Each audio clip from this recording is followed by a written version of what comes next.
Lord's మైదానంలో జరిగిన మూడవ వన్డేలో భారత జట్టు వీరోచితంగా పోరాడి ఓడింది. ఏ యుద్ధంలోనైనా గెలుపు గుర్రం ఎక్కడం ఎంత ముఖ్యమో ఓటమి ఎదురైనప్పుడు తప్పులను అంగీకరించడం కూడా అంతే ముఖ్యం. ఒంటి చేత్తో మ్యాచ్ను మలుపు తిప్పగల సత్తా ఉన్న రోహిత్ శర్మ సెంచరీ సాధించినా కూడా ఆ పోరాటం బూడిదలో పోసిన పన్నీరైంది.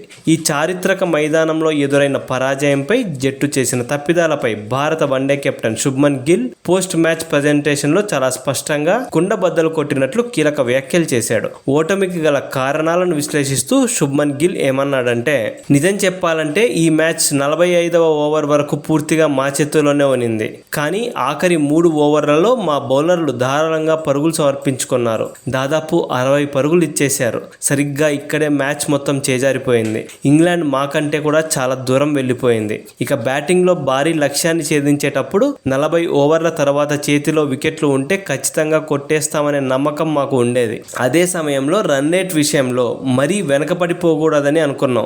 అందుకే పవర్ ప్లే ముగిసిన తర్వాత నిలకడగా పరుగులు రాబడుతూ రన్ రేట్ను 6 నుండి 6.5 మధ్యలో ఉంచడానికి ప్రయత్నించాం.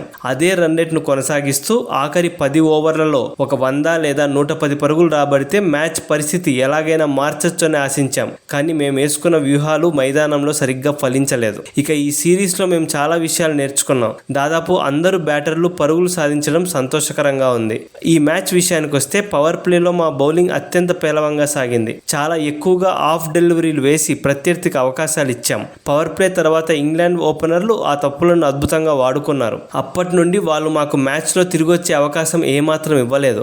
ఆ తర్వాత డెత్ ఓవర్లలో వాళ్ళు మ్యాచ్ను పూర్తిగా లాగేసుకున్నారు. ఇక జట్టులో రోహిత్ శర్మ, విరాట్ కోహ్లీల గురించి ప్రత్యేకంగా చెప్పాల్సిన అవసరం లేదు.